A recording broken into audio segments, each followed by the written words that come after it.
pada bab terakhir ini tentang kesetimbangan kimia, kita akan mempelajari reaksi-reaksi kimia yang sebenarnya itu berlangsung dan sangat bermanfaat bagi kita, khususnya untuk para pekerja industri. Jadi para pekerja industri di sini membuat suatu zat yang prinsip reaksinya itu didasarkan pada reaksi kesetimbangan kimia. Contoh, reaksi untuk pembentukan senyawa amonia. Ya, senyawa amonia itu senyawa yang berfungsi atau dapat dimanfaatkan sebagai zat atau sebagai bahan dasar pembuatan pupuk nitrogen. Kemudian juga ada senyawa ataupun zat yang diproduksi di industri melalui prinsip reaksi kesetimbangan kimia, yakni zat asam sulfat. Ya. Kalian tahu kan ya, asam sulfat, zat asam yang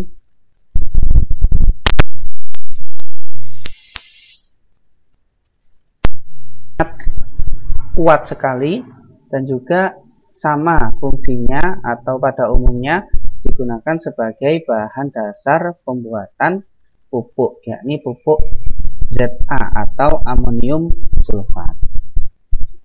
Nah, coba perhatikan gambar berikut. Di situ ada kertas yang dibakar. Nah, kita tahu ya bahwa reaksi pembakaran itu juga termasuk dalam kategori reaksi kimia. Nah, pertanyaannya di sini adalah apakah abu ya atau sisa hasil pembakaran kertas tersebut dapat diubah kembali menjadi kertas seperti semula? Jawabannya tidak. Tidak. Ya. Faktanya yang kita tahu bahwa kalau kertas dibakar, kemudian sisa hasil pembakarannya yakni abu, otomatis tidak dapat kita ubah kembali menjadi kertas karena abu itu sudah menjadi zat lain, ya, zat yang berbeda sebelum abu itu terbentuk, yakni kertas. Antara abu dengan kertas itu adalah zat yang berbeda.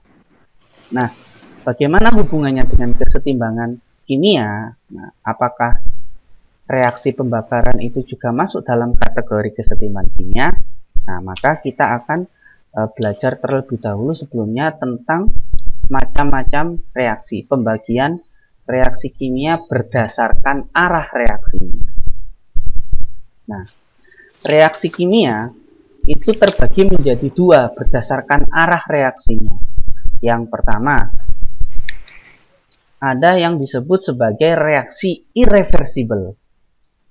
Kalau berdasarkan kalimatnya atau suku katanya di sini, irreversible artinya tidak dapat balik, ya.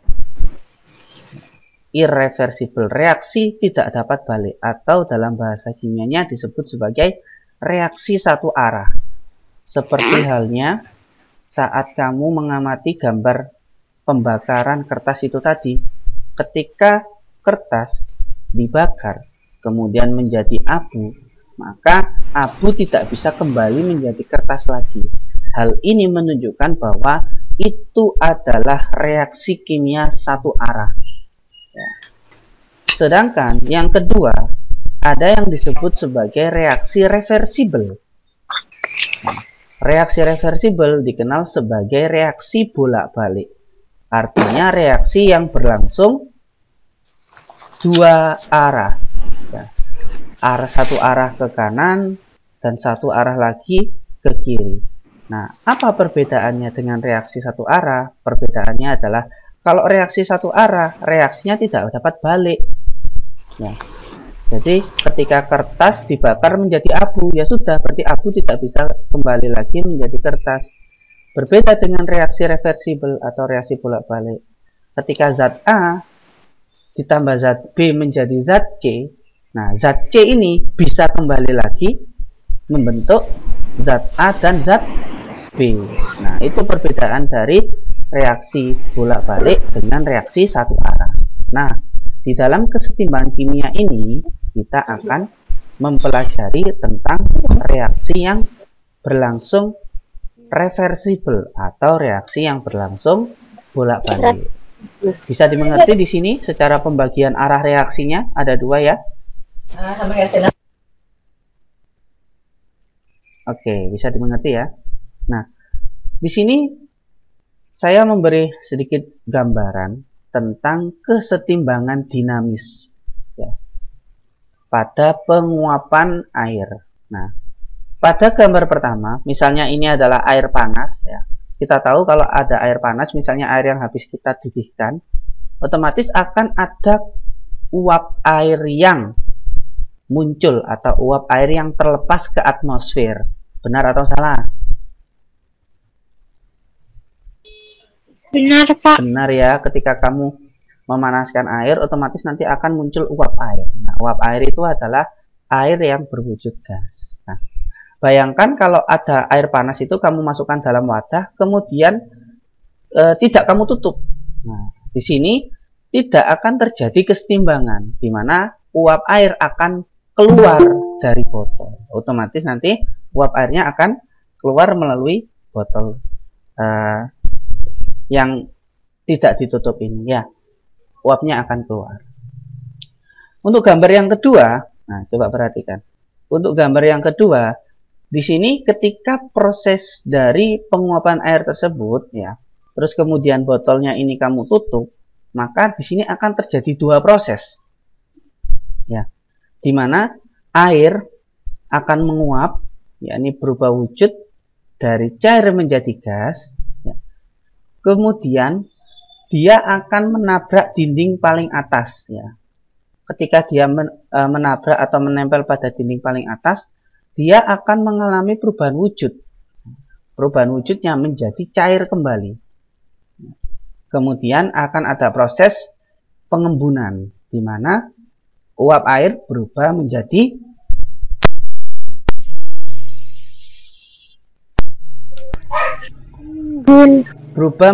embun atau menjadi butiran-butiran air yang ada di atas. Seperti halnya ketika kamu masak air ya, atau masak mie, terus pancinya kamu tutup. Nah, ketika pancinya kamu buka setelah beberapa saat, apa yang ada di dalam panci? Ada di sekitar permukaan panci? Tutupnya maksudnya. Air. Terdapat butiran-butiran air yang menempel. Nah, itu menunjukkan bahwa terjadi proses pengembunan. Jadi berubah wujud yang awalnya cair menjadi uap, terus uap kembali menjadi cair. Tapi di sini prosesnya ya, proses penguapan. Kenapa di sini arah panahnya lebih panjang daripada pengembunan? Karena di sini proses penguapan lebih cepat terjadi daripada proses pengembunan. Jadi di sini masih belum terjadi kesetimbangan. Nah, penguapan lebih besar dibandingkan pengembunan.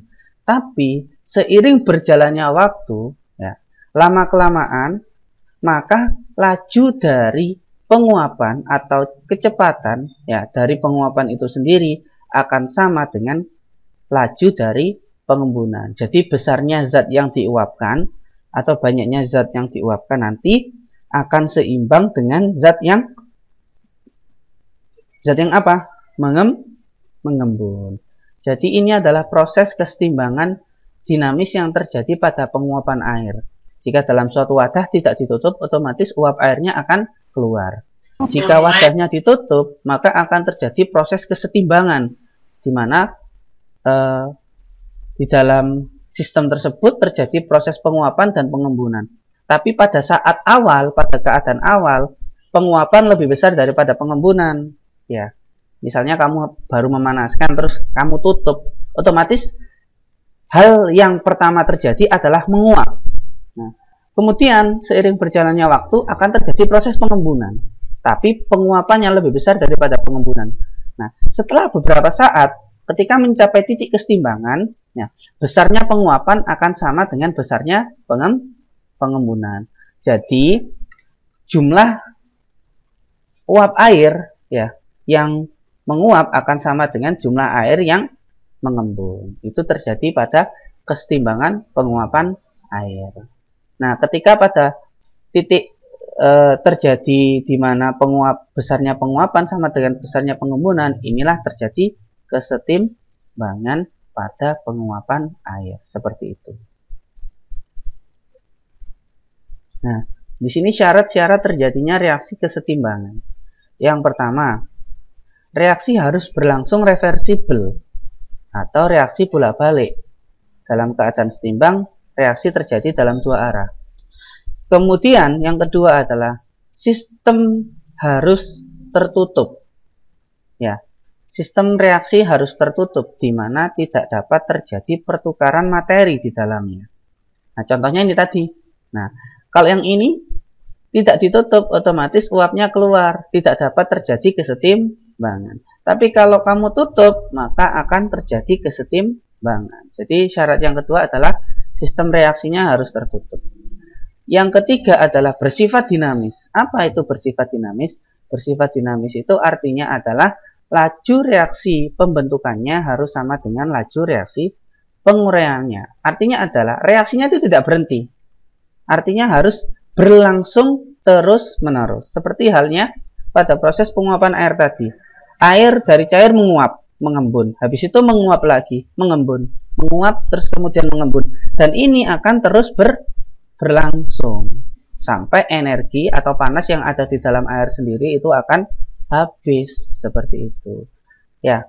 Jadi ketika reaksi itu dikatakan dinamis dan dikatakan terjadi kesetimbangan ketika laju reaksi ya satu arah ke kanan ataupun laju reaksi arah pertama sama dengan laju arah reaksi yang kedua atau reaksi yang kebalikannya.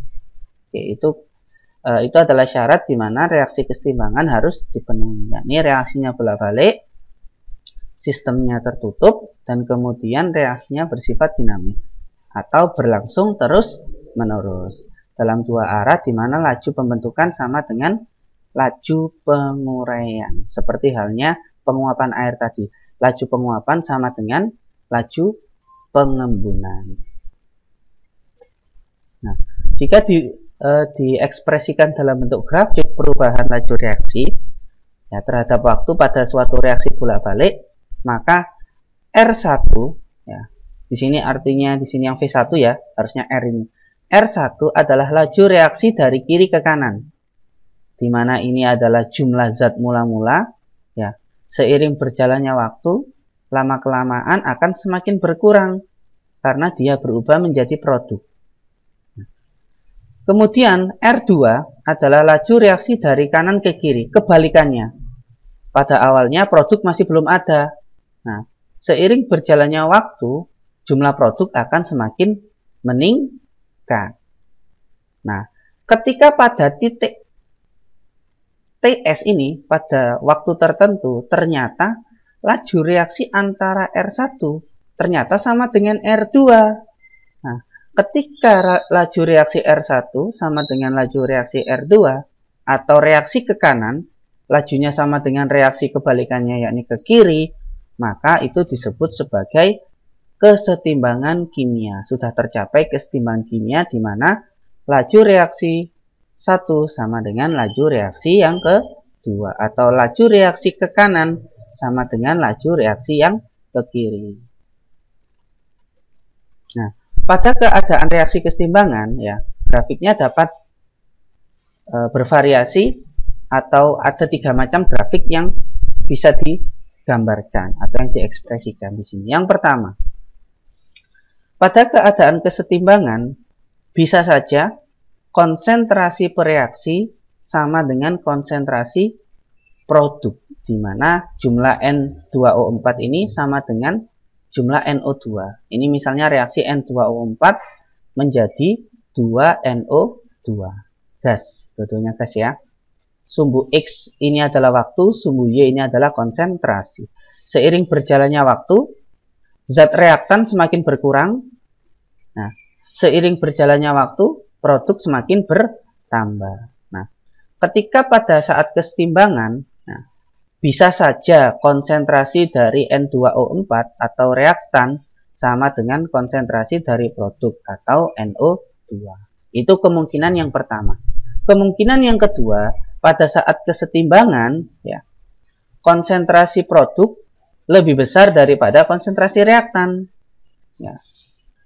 Kemudian pada saat yang ketiga, nah, pada kondisi yang ketiga, kemungkinan juga bisa terjadi bahwa saat kesetimbangan, konsentrasi reaktan justru lebih besar daripada konsentrasi produknya. Hal ini bisa saja terjadi bergantung jumlah zat yang ada di dalam reaksi kesetimbangan tersebut. Ya, berdasarkan perbandingannya juga.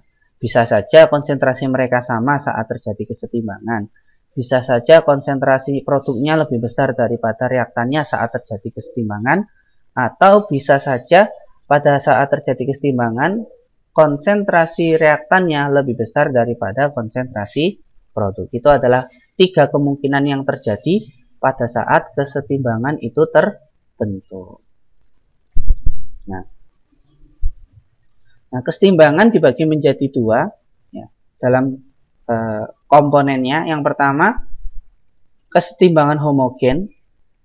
Yang kedua adalah kesetimbangan heterogen. Kesetimbangan homogen adalah kesetimbangan kimia yang semua komponennya itu memiliki fasa zat yang sama, wujud zat yang sama. Contohnya, reaksi gas N2 ditambah gas H2 menjadi gas NH3. Semua zat di dalam reaksi berwujud gas, sehingga ini disebut sebagai kesetimbangan homogen. Ya. Misalnya reaksinya semuanya berwujud larutan, berarti masuk dalam kesetimbangan homogen. Bagaimana jika salah satunya berwujud gas dan ada yang berwujud padat? Nah, akan masuk dalam kategori kesetimbangan heterogen. Contohnya di sini, reaksi CaCO3 padatan menghasilkan CaO padatan plus CO2 gas. Ya.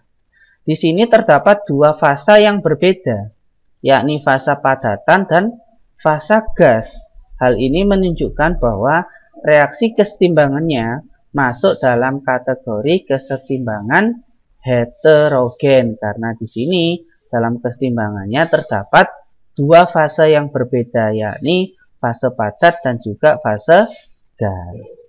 Bisa dimengerti untuk macam-macam kesetimbangannya berdasarkan komponennya? Bisa, Pak.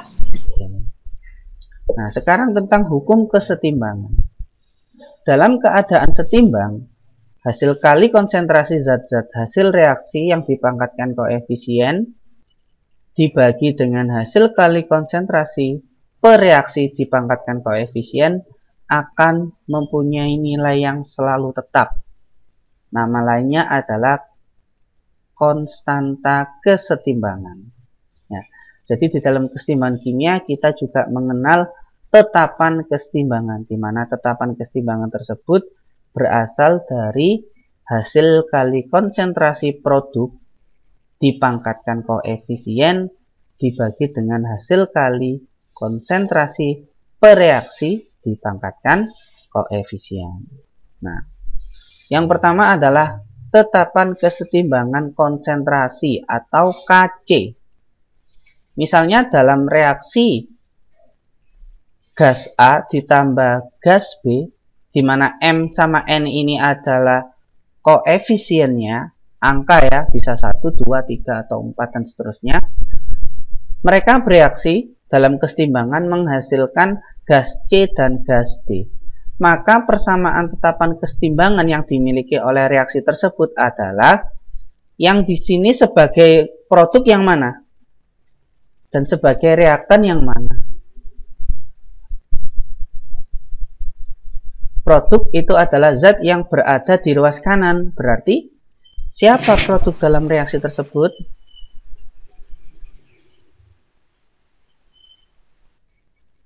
Produknya adalah C dan D. Sedangkan reaktannya atau pereaksinya adalah A dan B. Sehingga nilai KC atau persamaan tetapan kesetimbangannya sama dengan konsentrasi produk, hasil kali konsentrasi produk dipangkatkan koefisiennya. M, N, P, dan Q itu adalah angka koefisien untuk masing-masing komponen zat. Sehingga pada persamaan tetapan kesetimbangannya Kc sama dengan konsentrasi C dipangkatkan P dikali konsentrasi D dipangkatkan Q dibagi dengan konsentrasi A dipangkatkan M dikali dengan konsentrasi B dipangkatkan N. Ya. Saya ulangi kembali di sini. Nilai tetapan kesetimbangan itu adalah hasil kali konsentrasi produk, yakni C pangkat P dikali D pangkat Q dibagi dengan hasil kali konsentrasi reaktan dipangkatkan koefisien, yakni dibagi dengan konsentrasi A pangkat M dikali konsentrasi B pangkat N. Itu adalah nilai tetapan kesetimbangan konsentrasi atau Kc untuk reaksi A plus B menjadi C plus D. Kalau ditanya reaksi di sini termasuk kesetimbangan homogen atau heterogen? Reaksi yang ada di dalam contoh. Homogen. Homogen karena semuanya memiliki wujud yang sama atau fasa zat yang sama. Nah, terus apa makna dari tetapan kesetimbangan? Nah, yang pertama, tetapan kesetimbangan akan menentukan apakah suatu reaksi kimia itu berada dalam keadaan setimbang. Perlu diketahui bahwa reaksi bolak-balik atau reaksi reversibel itu bisa berada pada dua kondisi. Yang pertama, kondisi keadaan setimbang. Yang kedua, keadaan tidak setimbang. Ya, bisa berada pada dua kondisi yang berbeda. Yang kedua, dapat digunakan untuk menentukan komposisi zat-zat dalam keadaan setimbangan. Dan yang ketiga, dapat memprediksi arah reaksi kimianya. Itu adalah makna dari kesetimbangan kimia, tetapan kesetimbangan kimia. Nah, cara memprediksi arah dari reaksi adalah dengan membandingkan nilai Qc dengan Kc. Apa bedanya Qc dengan Kc? Kalau nilai Kc adalah nilai tetapan kesetimbangan yang berasal dari suatu eksperimen yang sudah diuji, yang sudah digunakan sebagai suatu tetapan. Ya, seperti halnya tetapan dalam hukum gravitasi, di mana kecepatan gravitasi bumi sama dengan 9,8 meter per sekon kuadrat. Itu sudah menjadi tetapan, tidak bisa diubah. Benar ya? Nah, sama juga dengan Kc. Nilai Kc ini adalah tetapan kesetimbangan dari suatu reaksi. Tidak dapat diubah, tapi hanya dapat dibandingkan dengan nilai Qc. Apa itu nilai Qc? Secara perhitungan sama dengan Kc, tetapi bedanya adalah nilai Qc adalah nilai perbandingan hasil kali konsentrasi produk, ya, dipangkatkan koefisien dibagi dengan hasil kali konsentrasi reaktan dipangkatkan koefisien, yang kondisinya itu bisa berbeda dengan Kc atau bisa sama dengan Kc, seperti itu. Ya. Nilai Qc ini adalah nilai real yang ketika kalian melakukan suatu percobaan. Misalnya konsentrasinya diubah, dinaikkan 2 kali lipat, diturunkan 3 kali lipat, atau dibuat setengah kalinya, itu nanti akan menjadi Qc. Ya. Nah, kemudian kamu bandingkan dengan nilai Kc, karena Kc ini adalah suatu tetapan, ya, tetapan yang tidak dapat diubah, tetapan yang sudah baku, seperti itu. Ya, yang bisa diubah adalah nilai Qc-nya. Mungkin konsentrasinya diubah ataupun tekanan gasnya diubah, itu akan masuk dalam nilai Qc. Nah, perbandingannya bagaimana? Jika nilai Qc lebih kecil daripada Kc, maka arah reaksi akan berlangsung ke kanan sampai Qc sama dengan Kc. Ya. Jika Qc-nya lebih kecil daripada Kc, maka reaksi cenderung berlangsung ke kanan. Kalau Qc-nya lebih kecil daripada Kc, maka reaksi cenderung berlangsung ke kanan. Ingat, reaksinya kan reversibel, ke kanan dan ke kiri. Tapi kalau Qc-nya lebih kecil daripada Kc, maka reaksinya lebih cenderung ke kanan. lebih banyak ke kanan daripada ke kiri. Nah, hal itu akan terus berlangsung sampai QC-nya sama dengan KC. Kemudian kemungkinan yang kedua, jika QC lebih besar daripada KC, maka reaksi akan berlangsung ke kiri. Cenderung berlangsung ke kiri daripada ke kanan. Lebih besar ke kiri daripada ke kanan. Sampai QC sama dengan KC. Nah, bagaimana jika nilai QC sudah sampai dengan KC?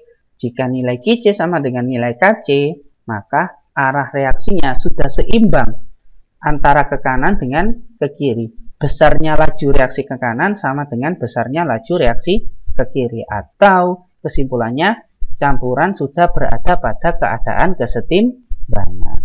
Jadi kalau QC-nya ternyata berbeda dengan KC, maka reaksi belum setimbang. Kalau QC lebih kecil daripada KC, reaksinya lebih cenderung ke kanan. Sedangkan kalau QC lebih besar daripada KC, reaksi cenderung ke kiri. Saat QC sama dengan KC, artinya campuran reaksinya berlangsung setimbang. Seperti itu. Selanjutnya adalah tetapan kesetimbangan tekanan atau KP. Kalau KC, ya, KC besaran yang kita gunakan adalah konsentrasi, tapi kalau KP besaran yang kita gunakan adalah tekanan. Misalnya, reaksi yang sama seperti tadi. A ditambah B menjadi C ditambah D. Reaksi ini berlangsung bolak-balik. Nah, ini adalah tanda reaksi dalam bentuk kesetimbangan. Reaksinya berlangsung bolak-balik ke kanan dan ke kiri, dan di sini hanya ada setengah tanda panah saja. Nah, ini adalah simbol dari arah panah untuk reaksi kesetimbangan. Untuk perhitungan KP hampir mirip dengan KC, hanya saja di sini yang diganti adalah konsentrasi diganti dengan tekanan. Sehingga nilai KP sama dengan tekanan parsial untuk gas C dipangkatkan P dikali dengan tekanan parsial gas D dipangkatkan Q dibagi dengan tekanan parsial gas A pangkat M, ya. Kemudian dikali dengan tekanan parsial gas B dipangkatkan N. Sama kan? Kalau KC kita gunakan konsentrasi, tapi kalau KP kita gunakan tekanan parsial dari suatu gas. Tekanan parsial itu adalah tekanan yang dimiliki oleh suatu gas, ya. Cara menghitung tekanan parsial dari suatu gas, misalnya gas X, tekanan parsial dari gas X sama dengan mol dari gas X dibagi dengan mol total dikali tekanan total, itu sama dengan tekanan parsial dari gas. Nah, bagaimana hubungannya KC dengan KP? Nah, kita gunakan persamaan hukum gas ideal di mana P kali V sama dengan nRT, di mana P sama dengan N per V, mol per volume itu sama dengan molaritas dikali dengan RT. Kemudian disubstitusikan, dapatlah persamaan sebagai berikut, di mana KP sama dengan KC dikali buka kurung R kali T tutup kurung pangkat delta N. Ya, R itu adalah tetapan gas ideal, T adalah suhu reaksi, dan delta N adalah selisih jumlah koefisien produk dikurangi dengan jumlah koefisien reaktan.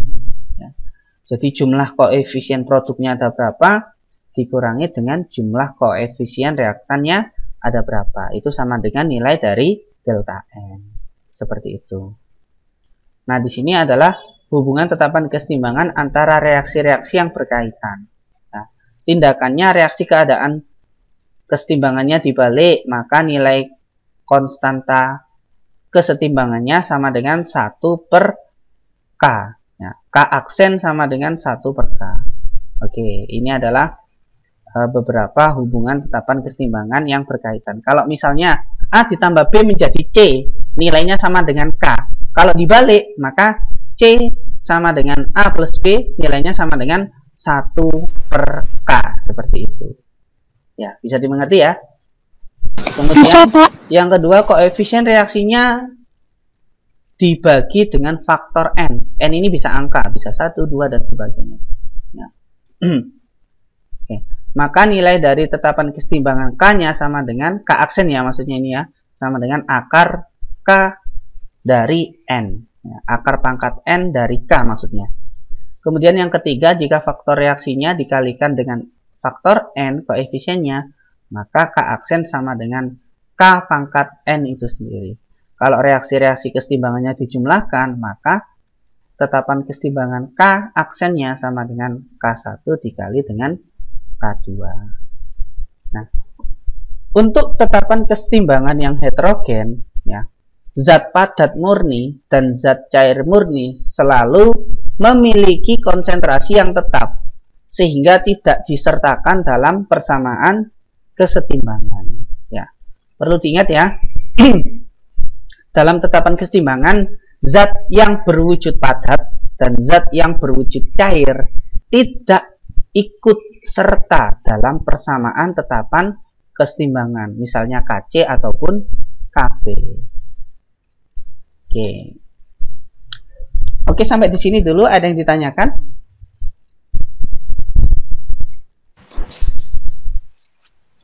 Itu Pak, apa ada yang boleh diulang waktu bagian mana? Ini sebentar.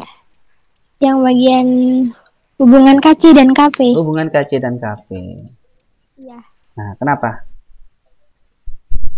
Itu Pak, apa tadi kurang paham? Oh, ya. Jadi begini, hubungan Kc dengan Kp kita dapat melalui hukum gas ideal ya. Karena Kc itu kan hubungannya dengan konsentrasi, kalau Kp itu dengan tekanan. Nah, di sini kita gunakan persamaan gas ideal di mana P kali V sama dengan nRT, PV nRT yang biasanya kita kenal itu ya. Nah, kalau misalnya V-nya kita ubah ke ruas kanan, otomatis akan terbentuk N per V. N itu mol. Mol per volume. Mol per volume itu sama dengan C, konsentrasi. Nah, sehingga di dalam Kp, yakni tekanan, ada hubungannya dengan Kc di dalam konsentrasi, di mana Kp itu sama dengan Kc kali RT pangkat delta N. Sudah, ini adalah hubungannya. Persamaannya sebenarnya agak panjang, jadi nanti mensubstitusikan dari persamaan Kp dengan persamaan hukum gas ideal. Jadi seperti itu. Jadi ini adalah hasil akhirnya. Sebenarnya sebelumnya ada persamaan yang agak panjang ya untuk substitusi nilai dari N per V ini. Nah, ini nilai N per V atau molaritas disubstitusikan ke persamaan Kp. Nah, ketika disubstitusikan maka akan menghasilkan persamaan baru, yakni Kp sama dengan Kc buka kurung R kali T tutup kurung pangkat delta N. Ingat ya, ada tutup kurungnya di sini ya.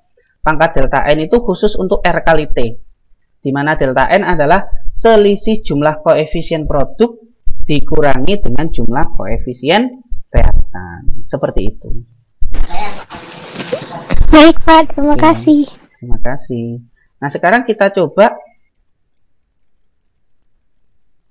untuk menentukan nilai Kc dari suatu reaksi kimia.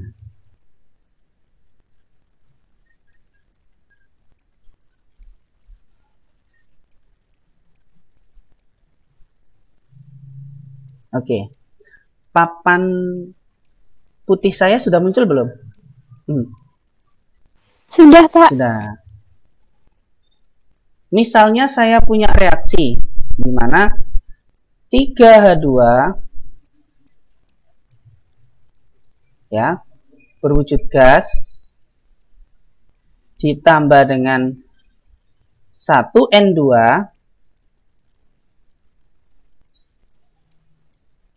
berwujud gas ternyata bereaksi secara setimbang menghasilkan 2NH3 dalam wujud gas. Oke, pertanyaan saya yang pertama ya, untuk reaksi kesetimbangan tersebut apakah termasuk kesetimbangan homogen atau heterogen? Homogen. Oke, pinter. Bisa ya langsung? Oke, kesetimbangannya adalah kesetimbangan homogen. Kemudian yang kedua, ya. kita akan menentukan nilai dari Kc-nya. Kc tadi apa? Konsentrasi. Tetapan kesetimbangan konsentrasi. Nah, di dalam persamaan reaksi pembentukan amonia ya, di sini siapa yang menjadi produk dan siapa yang menjadi reaktan?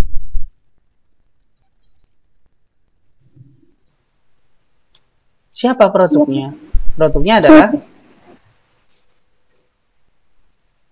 N2NH3. 2NH3. Berarti 3H2 sama 1N2 ini adalah reaktan. Oke. Nah, berarti nilai Kc sama dengan hasil kali konsentrasi produk dipangkatkan koefisiennya. Berarti di sini produknya kan hanya NH3. Berarti konsentrasi NH3 pangkat berapa? 2. Pangkat 2. 2-nya dari mana? Dari koefisiennya. Dibagi dengan, ayo kalian yang bilang. Dibagi dengan?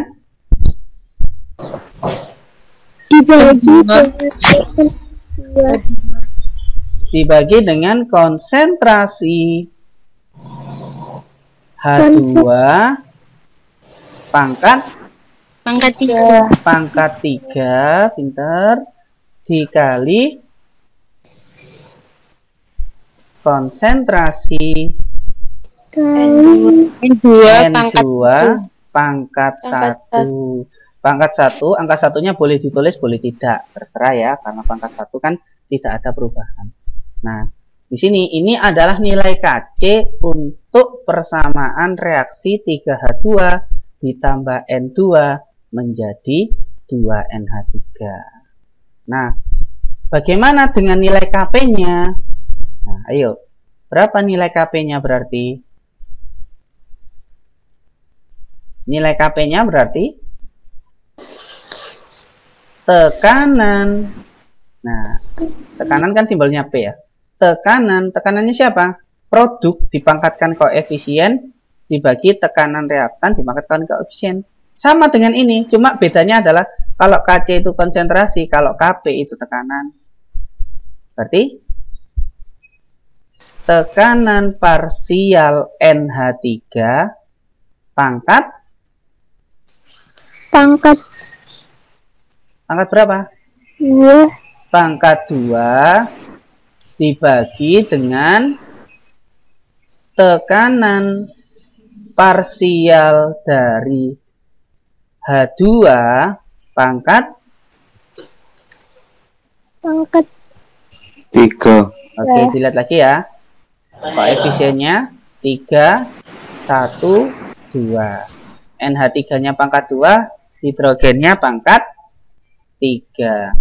Terus kemudian dikali dengan tekanan parsial dari N2 pangkat 2. 1 ya. N2-nya pangkat 1. Jadi ini adalah nilai Kp dari persamaan kesetimbangan untuk reaksi 3H2 ditambah 1N2 menjadi 2NH3. Bagaimana untuk nilai Kc dan nilai Kp? Bisa dimengerti? Bisa, Pak. Bisa ya, oke. Sekarang saya beri contoh lagi. CaCO3 bereaksi dalam kesetimbangan menjadi CaO ditambah plus CO2. Oke, ingat ya, reaksinya juga harus disetarakan ya, jika belum setara. Oke, ini saya taruh bawah karena nggak muat. Oke, pertanyaan pertama sama, kesetimbangannya termasuk homogen atau heterogen? Heterogen, karena di sini terdapat dua wujud zat yang berbeda, yakni padat dan gas. Ingat, ya, ingat di dalam tetapan kesetimbangan Kc maupun Kp, nilai dari zat padat ataupun zat cair tidak masuk dalam perhitungan kesetimbangan karena nilai mereka selalu tetap. Ya. Sehingga tetapan untuk KC dari reaksi di atas ya hanya bergantung pada nilai dari siapa? Dari pokoknya yang bentuknya padat ya, solid sama liquid, S dan L itu tidak masuk dalam perhitungan KC ataupun KP. Berarti di sini nilai KC untuk reaksi di atas ini hanya bergantung pada siapa? Pada komponen apa? CO2. CO2 saja. Jadi kalau ditulis sebenarnya kan begini. Hasil kali konsentrasi produknya ada dua kan? CaO dan CO2. Jadi konsentrasi CaO pangkat berapa? 1 dikali konsentrasi CO2 pangkat berapa? Pangkat 2. Pangkat 1. Kan koefisiennya 1 dibagi dengan, ayo, konsentrasi dibagi dengan CaCO3 pangkat 1. Ingat, karena nilai karena wujud untuk padat dan cair, solid dan liquid tidak masuk dalam tetapan kesetimbangan, maka nilai CaO ini adalah menjadi tetapan dan nilai CaCO3 ini menjadi tetapan. Bisa dihilangkan. Nah, dicoret seperti ini. Ya, sebenarnya bukan dihilangkan ya, karena dia nilainya tetap, jadi tidak berubah. Maka nilai Kc hanya bergantung pada nilai konsentrasi CO2. Maka dapat disederhanakan nilai Kc sama dengan konsentrasi CO2 pangkat 1. Atau kalau kita dalam bentuk Kp, maka nilai Kp sama dengan tekanan parsial dari CO2 pangkat 1. Bisa dimengerti? Bisa, Pak. Oke. Terakhir, sekarang coba kamu, siapa yang mau memberikan pendapat ya? Saya punya reaksi di mana 2SO2 gas ditambah dengan O2 gas menghasilkan 2SO3 gas. Ayo, Kc-nya bagaimana?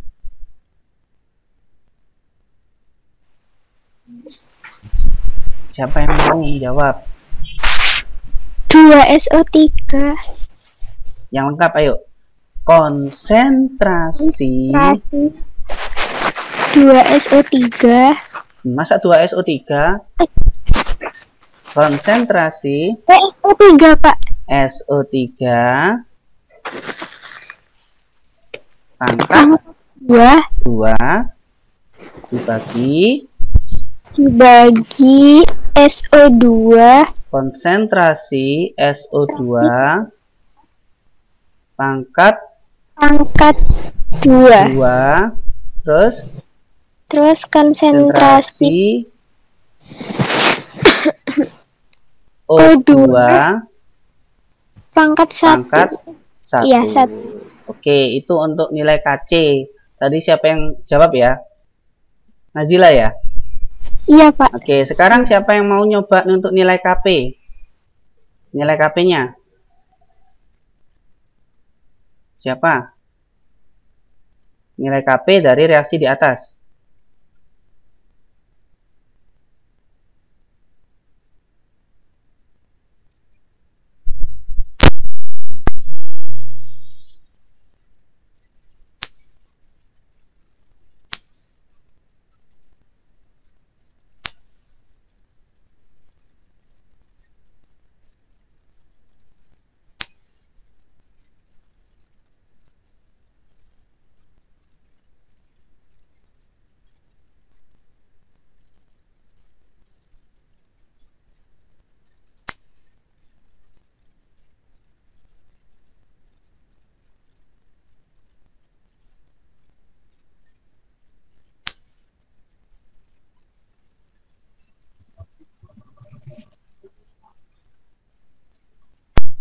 Untuk nilai KP, ayo satu kali lagi nih, cuma nilai KP aja kok.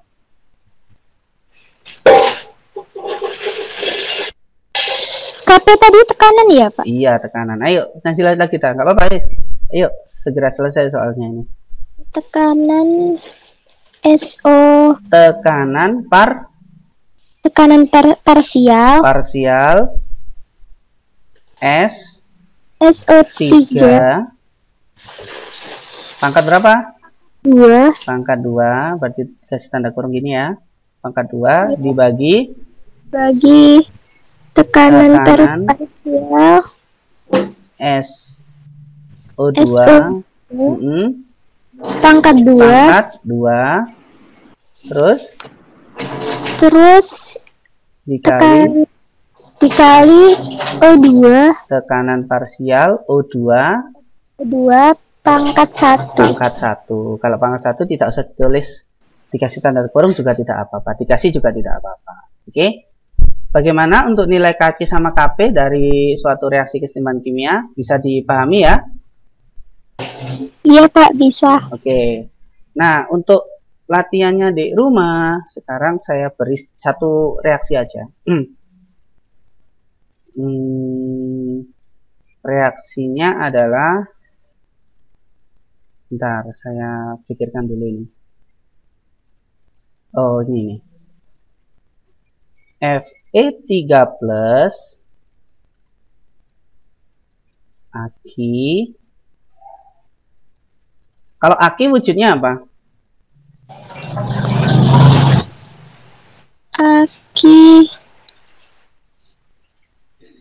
Aki wujudnya apa? Larutan. Larutan itu beda nggak dengan cairan? Beda. Nah, yang bisa masuk di dalam perhitungan komponen kesetimbangan kimia itu adalah komponen zat yang boleh ya, yang boleh masuk dalam perhitungan tetapan kesetimbangan kimia adalah komponen zat gas dan larutan atau Aki. Oke? Nah, untuk zat gas dia bisa memiliki Kc dan Kp, tapi kalau Aki hanya bisa memiliki nilai Kc. Ya, ingat-ingat ya.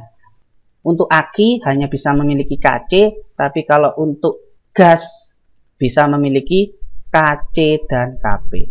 Fe3+ ditambah SCN- menjadi FeSCN2+ Aki begini. Oke. Semuanya memiliki koefisien 1 ya, 1, 1, 1. Nah, tinggal tentukan bagaimana persamaan tetapan kesetimbangan untuk Kc dari reaksi tersebut. Oke? Sudah di-capture?